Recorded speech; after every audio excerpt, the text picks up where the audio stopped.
Hello friends. Big boss హౌస్లో అసలు ఉన్నాడో లేడో, ఎప్పుడు ఎలిమినేట్ అయిపోయాడో కూడా ఆడియన్స్ పెద్దగా పట్టించుకోని కంటెస్టెంట్ ఎవరు అంటే ఆదిత్య గారు. ఈ మిడ్ వీక్ ఎలిమినేషన్లో ఆదిత్య ఎలిమినేట్ అయిపోయాడు, అది అందరికీ తెలిసిన విషయమే. అందులో పెద్ద సర్ప్రైజ్ అయితే ఏమీ లేదు. ప్రజెంట్ ఉన్న హౌస్మేట్స్ అందరిలో ఆదిత్య గారే ఎల్డెస్ట్. తను కొన్ని టాస్క్సే ఆడినా కూడా ఆడిన అన్నింట్లో తన బెస్ట్ ఇచ్చి ఆడారు. ఎగ్ టాస్క్లో వద్దు పృథ్వీ, వద్దు నిఖిల్ అంటూ పాపం రిక్వెస్ట్ చేస్తున్నాడు.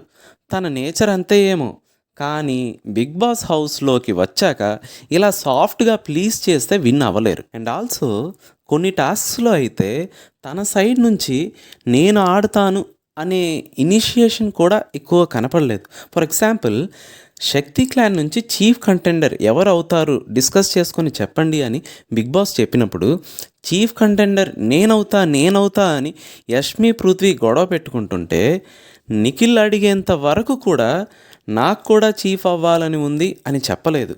అంత మొహమాటం, సాఫ్ట్నెస్ ఉన్నవాళ్ళు హౌస్లో సర్వైవ్ అవ్వలేరు.